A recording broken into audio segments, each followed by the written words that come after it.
ودي سلام دباتي خير بيدي رجينيا ولكن ويفاه شاكر ما توحر بدل وداغو أرن مهم بدل واه ولي بقف كستو Soomaaliya aynu ka faa'iideyso sanadkan ku jirno hadduu ala ka dhigo bisha ku jirnay October 5teeda oo ku beegan arbacada waxa furmaya green cardka wadanka Mareykanka ama DV lotteryga Mareykanka ama bakhtaarsiibkii lotteryga Mareykanka sida marba naqaano ayaa furmaya dadka sanadka la qaadanayo waa 5,000 oo qof ayaa la qaadanaya oo adduunka oo dhan dadkan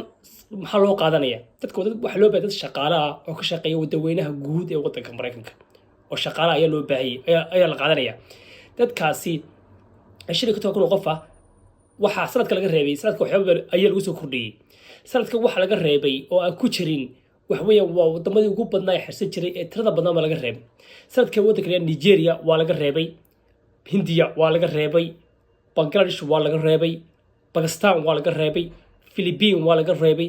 Thailand waa laga reebay Brazil wadamadii ugu badnaa xirsan jiray waa laga reebay sanadkan sababta loo qaado wax weeyaan waa dadka sida aadka loo sii mataqaana loo sii dareynay waxa kamid ah wadamada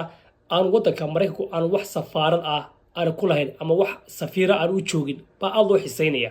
inagana Soomaalida ka midnahay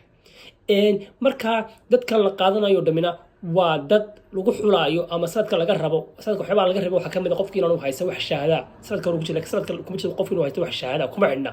sidoo kale takalaajteedana muhiimadda waxa weeyaan sanadkan ka Soomaalida hadii loo xareysano hadii loo xareysano 5,000 qof aynu xareysano oo dhammaantood wada xareysano inaga Soomaali ahaan percentage teleebanu ka heli karnaa waxaan ka heli karnaa hadii wada xareysanoba waa qiyaastii waa probability waa khataga wada saxnaan karaa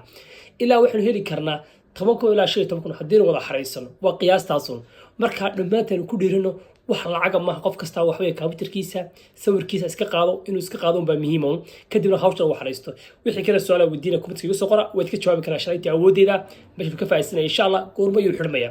wuxuu xirmaya alla ka dhigo bisha November ee soo socota